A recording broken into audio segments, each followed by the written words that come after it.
All right, so if you've stuck with me this long, thank you so much. We are at my favorite part of today's video, which is going to be specialty milk drinks on the Cadorna series of espresso machines. Now, from left to right, we've got a couple of different ways that these machines froth milk, but the standout here is going to be the Gaggia Cadorna Barista Plus. That is a machine with a full commercial steam wand, meaning that you will be the barista and responsible for texturing milk for your drinks. That's something that I'll cover and go over some basic tips to help you get started. The other two machines though, the Cadorna Milk and Cadorna Prestige, are what we call one-touch espresso machines. So that means that with the push of a button, you can actually produce a full specialty milk beverage from start to finish without moving your cup. Now, on the Cadorna Milk, we have a pickup tube with the Cappuccino style frother, and now Gaggia has actually upped the ante with something called the cap and cup system. So with the slide here, the milk will be directed straight into your cup. The Cadorna Prestige uses an auto frothing carafe. Now, there are a couple of advantages to something like that. Not only do you have the aesthetic touches of the included stainless steel accenting, but the handle makes it easier to lock in and out of the machine, and it has a nice magnetic arm that swings shut when you're done using it. And then on the Cadorna Prestige, we'll also be taking a closer look at the included hot water spout. So when you've removed the carafe from the machine, you can simply place that into the socket and use it to dispense water. It also kind of keeps the machine from being a bit of an eyesore with having that open socket exposed. So let's get into it. All right, so we're going to first start with the commercial style steam wand on the Cadorna Barista Plus. So before we actually froth milk, there are a couple of things to take note of. First is that if you are frothing for drinks, especially say if it's just one drink for yourself, you want to use the appropriate sized pitcher. So something like this, which is a 12-ounce frothing pitcher, and we carry a few sizes ranging from 10 to 12, which are good for this purpose. That's going to help you get what's called a good roll in your pitcher. So when you start frothing, the key objective is basically going to be to get the milk folding over itself so that the air gets incorporated. And if you have a smaller amount of milk, it's much easier to do that with a smaller pitcher. If you use something bigger like this, you could steam, but it's gonna be tough because ultimately it's harder to get that roll because there's just more space in here. But if you're frothing milk for, say, maybe one really big drink or a couple of drinks at a time, a bigger pitcher like this is going to be just fine. Now, there are a couple of other things to take note of. When you're filling the pitcher up, especially if you are going to, say, make like a 6-ounce drink or so, inside the pitcher, you have a crease where the spout is located.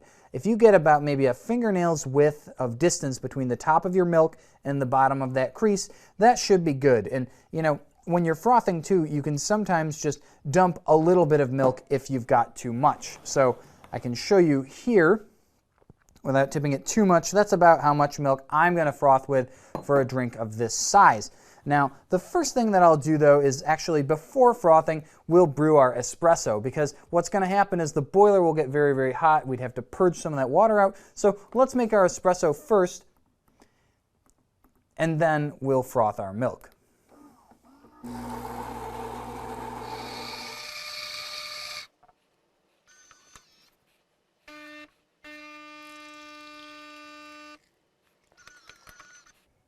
All right, and that shot is looking good. So we're actually almost ready to start steaming. But first, if we press the steam icon, you'll see that basically the screen is now just a start or stop. There's no kinds of programming that you can do for steaming. It's basically just a completely manual process. Now, it's good that I have an extra container here, because before we froth, the first thing that we're really going to want to do is purge any of the water that has condensed inside the steam circuit. So by pressing start or stop, you'll see the screen basically now say heating up, and it may take a few moments. It really depends. So if, say, you've just dispensed hot water and the boiler's a little hotter, this process might take a little shorter, so it's not always going to be the exact amount of time. But we'll see some water purge out of this wand first, and that's going to be really important because that keeps that from getting into your cup. And that rhythmic thunking is the telltale sign that you're at steam temperature. So got our water out, press stop. Now, when we go back in, we're going to try to position the tip of this wand near the surface of this milk. And you'll know that you've done that successfully when you hear a sort of tss, tss, tss sound, which is the air being injected into the milk. Now, we have a great video on our YouTube channel that AJ from our YouTube team put together that talks about his experiences learning how to froth milk with great advice, so I highly recommend that you check that out. Now, we'll press steam again, and you'll notice how much more quickly this is ready to go. Submerge the tip, and I'm going to have to try and maneuver this here so that I can show you what I'm doing, but also get a good roll here.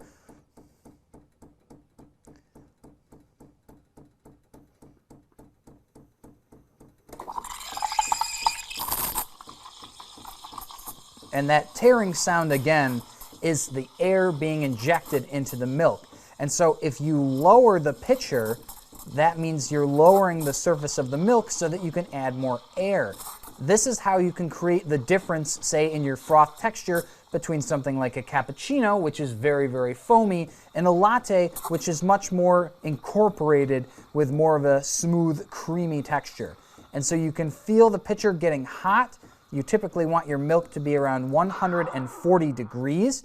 And so what that does is it helps make sure that the milk can stay nice and smooth. So otherwise, if you let it get too hot, what's going to happen is that milk can basically rip the proteins apart and it won't hold its shape. Now, I'm going to actually show you the hot water function for a second. So if we press that, this is a good thing to do after you're done steaming because we can basically purge any of the extra hot water out of the boiler and get the wand rinsed as well. So that's great. And then I want to think that it goes without saying, but you should always wipe down your steam wand after you're done frothing. So if you see this milk looks actually really, really nice. I did a pretty good job for the kind of wonky angle that I'm working with here. But you don't want to have any big bubbles. You can always give it a couple of taps if you see some in there.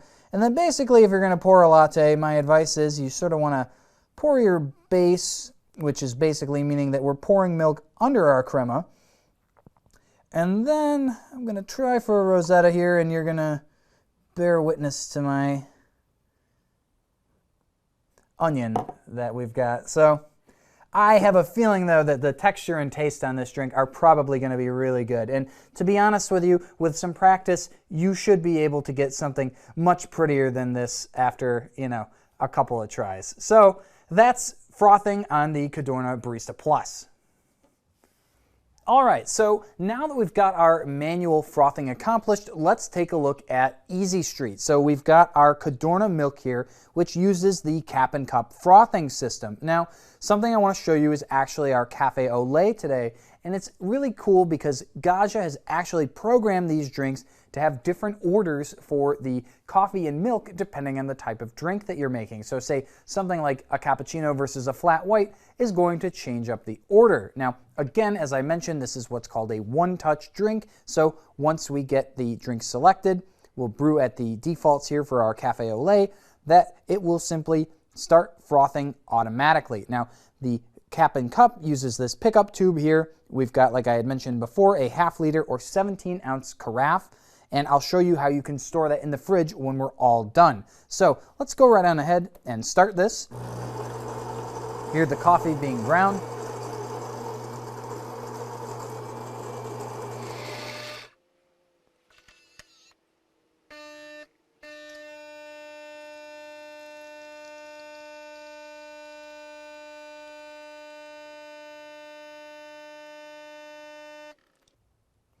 And there's our coffee. Now, something that's worth noting is that actually you can independently start and stop both halves of a milk drink. So say that we wanted a little bit less coffee, we could have stopped that section of the brewing process and proceeded straight onto milk frothing. So just something to keep in mind if you ever want to make small changes on the fly to your drinks.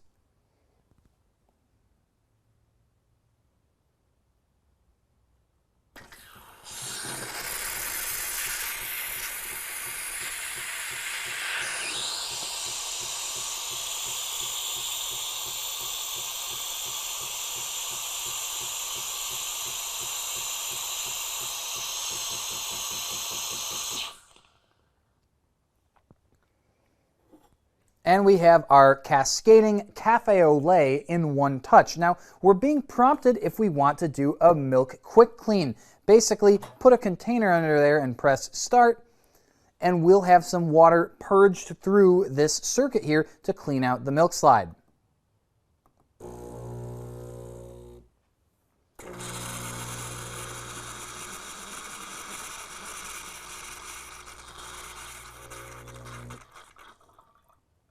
And then you can simply dispose of that. Now, when you're all done, say, with your frothing and you want to store things, say, in the refrigerator, first maybe get a towel and wipe things up. And what you can do is disconnect the hose from the cap and cup. Now, you'll notice on the top of your carafe here, there's this little post in the corner. And if you're wondering what that is, that's simply a post for the milk pickup tube. So once you've got that in there, wipe off any excess milk or water that has splashed on the top of the carafe, and then you can store this in the refrigerator for your next use. So say though that you are really into the Gaggia brand and the aesthetic, and you want something that might look a little bit nicer than the plastic. Gaggia does produce a full glass milk carafe with the markings along the side here, a post just like this one. It does come with a pickup tube and in a very attractive red and white Gaggia packaging. So, you know, I'm a big fan of that. I would definitely say if you're looking to maybe elevate the aesthetics just a bit, put one of these guys next to it and you're good to go. And that's a one-touch drink. Now, before we're done, let's cover too though, if we want to do hot water dispensing, that's going to come out of the milk system, or the milk system too. So we'll simply press hot water, and then if we start, you'll get water coming out of here and then just straight down the slide into whatever container you're using.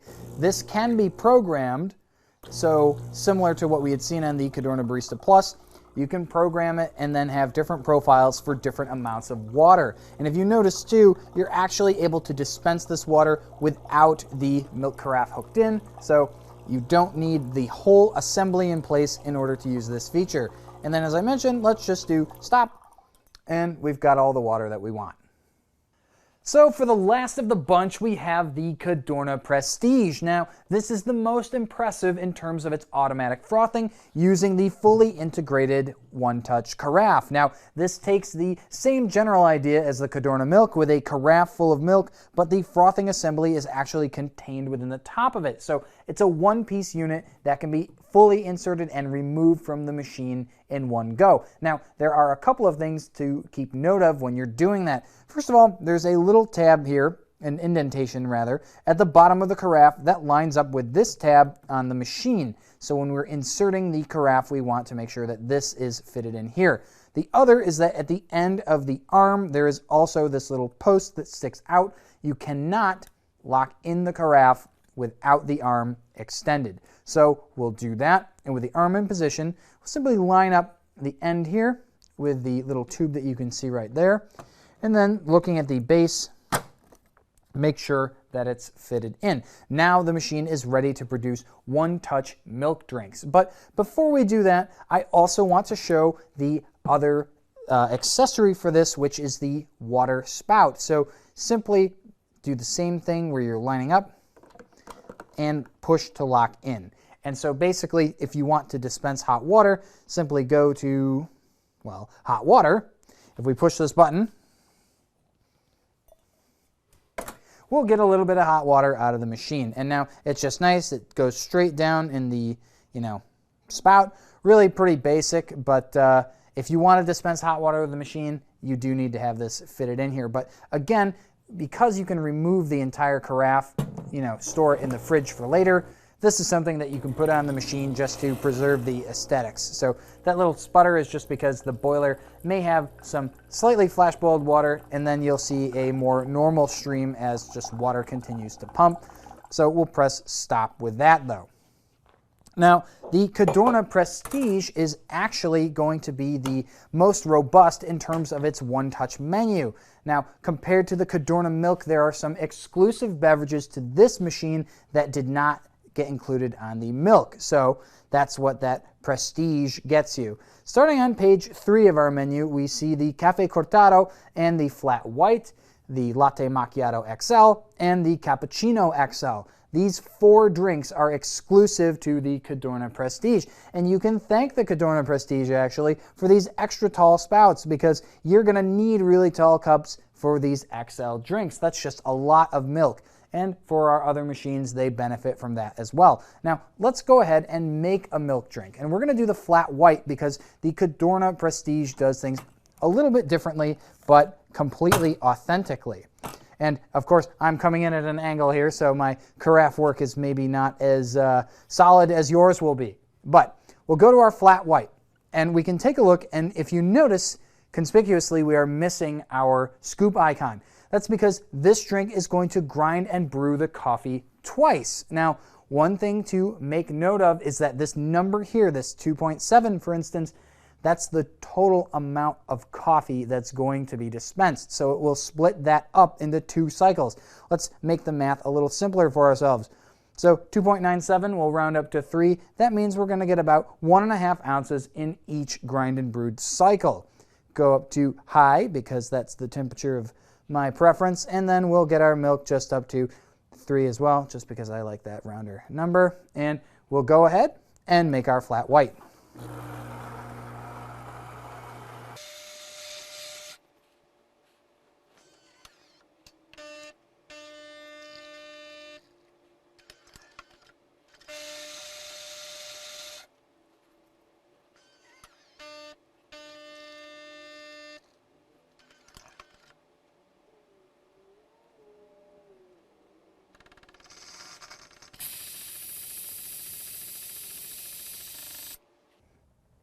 And there we have our flat white. It's a bit like a cappuccino that's brought a little bit of extra coffee to the party. Now, similar to our Cadorna milk, on our screen now we're being prompted for a quick clean. We'll press start. Oh, missed that. So actually, this is a great opportunity to look at some additional options that we have on both the Cadorna Prestige and the milk. So if we go into our cleaning menu, there are additional options for both quick milk clean, which is a quick purge, and deep milk clean. So quick milk clean is the one that I was not quite quick enough to get. So we'll do that right now. We press this, have our container, and we're just going to run some water through this spout. So that's great because ultimately that can get this cleaned out and ready for the next use. Now, I won't show the full deep milk clean because that's a more involved process, but this is where you would actually use a milk system cleaner like something like Ernex Rinza or one of their M61 milk cleaning tablets to actually clean the entire system. So something that you should be doing regularly just to make sure that you don't get any milk buildup inside the carafe. But otherwise, that's how you would make a milk drink using the one-touch frothing system on the Cadorna Prestige.